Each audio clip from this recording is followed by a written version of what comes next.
Hey everybody, today I'm going to be talking about PLC, or Psychoanalytical Literary Criticism. Now there are three very important people in PLC: Sigmund Freud, Karen Horney, and Carl Jung. Each of them has brought a better understanding to PLC, which is to better understand the human mind and how it relates to literature, and how writers put their own experiences and whatnot into a novel. Alright, I removed the grasses because I didn't like the glare in the last frame, so let me get started. Now, the first person I'm going to talk about is Sigmund Freud. Now, Sigmund Freud had three main ideas when it came to PLC. He had the Id, the ego, and the superego. Now, the first one I'm going to talk about is the Id. And the Id was basically the drives that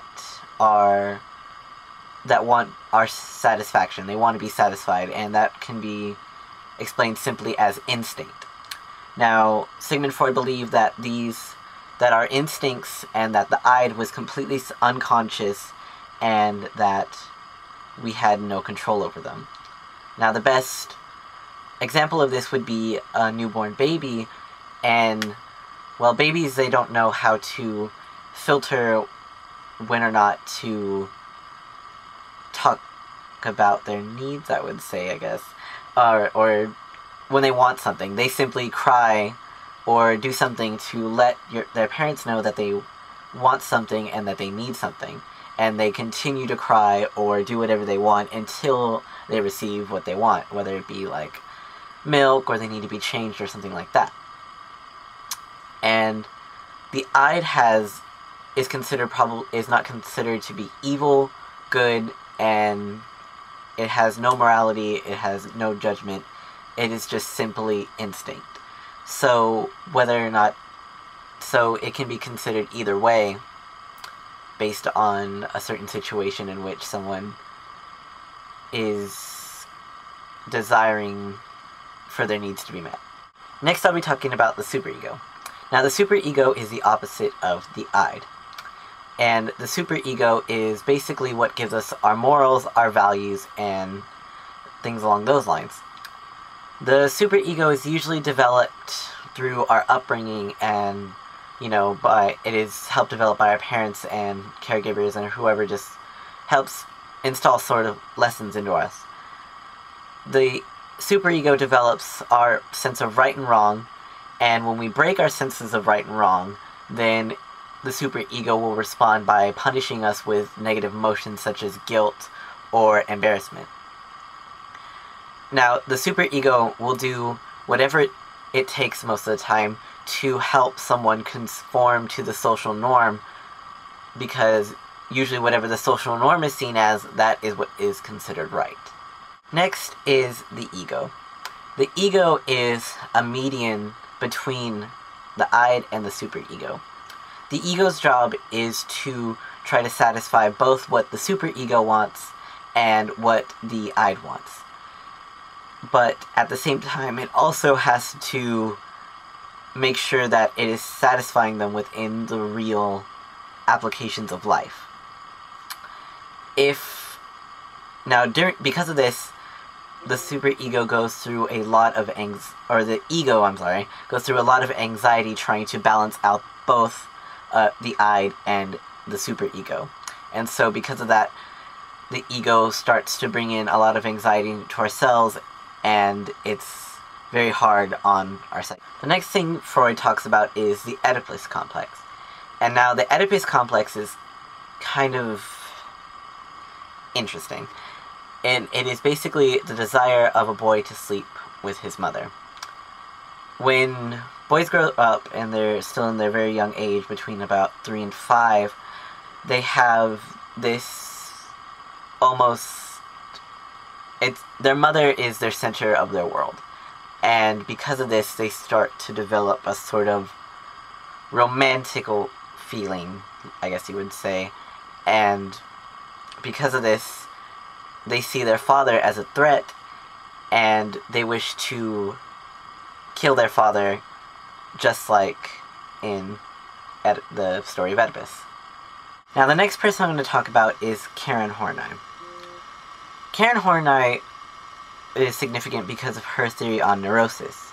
And neurosis is a number of mental disorders that usually involve some sort of anxiety or fear. Now, Karen Horney believed that neurosis was caused by parental indifference. And what that means is that when a child feels a lack of love or affection from their parents. Now, when this happens, she believed that children come up with 3 sorts of coping mechanisms. Now, the first one is compliance. And what that means is that a child will basically do whatever it takes to fulfill the needs of others so that they are liked. They will do whatever it takes to hopefully find someone that will be a partner to them and give them the affection that they never had from their parents. The next coping mechanism is aggression. And basically this, because of their lack of affection, the children feel that they need to have some sort of power over people, and that they will become aggressive in order to bend people to their will in order to get this sense of accomplishment that they would never get as if their parents had praised them. And the last coping mechanism is withdrawal. And during withdrawal, a child will try to become self-sufficient as to negate the need of their parents so that maybe they might not need that affection and love and they can all do it on their own. The final person I'm going to talk about is Carl Jung. And Carl Jung brought in the idea of archetypes into dreams. Now, while many people's dreams are completely individualistic and don't relate, or you would think, to others, there are actually some very common patterns that follow through everybody. The three archetypes I'm going to talk about are the persona, the shadow, and the animus. The first one, the persona, it is meant to symbolize usually yourself within your dream. Now, a lot of times, the persona may not look like you, talk like you, or even act like you. However, it will be you. In the dream, you will know that whatever figure is being meant to represent you, you will know it.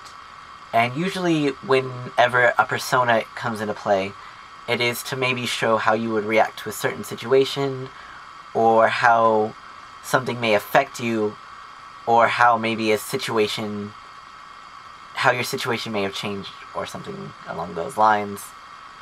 Yeah. The next one is the shadow.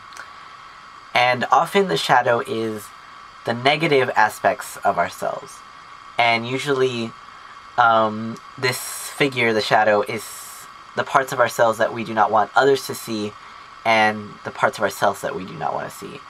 And usually, these types of aspects of ourselves tend to scare us, and so the shadow is usually feared when it comes into a dream.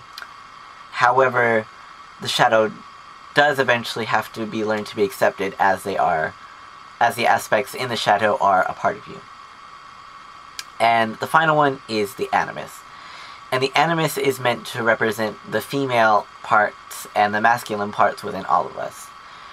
Now, in a dream, even if you are male, you may appear to be wearing makeup or something along that lines to show that you might need to be softer, meaning that you might need to show a little bit more emotion, as most people would equate that emotion being an emotional with a woman. Then, if you're a woman and you appear in your dream to have maybe a beard or something, it may show that you need to be more assertive and maybe a little bit more dominant, as you would see with men. With these 3 individuals' ideas, we can better understand the complexity of an author's mind and how maybe to better understand what they are writing and how to maybe even apply it to ourselves. And with that, I say goodbye and good night.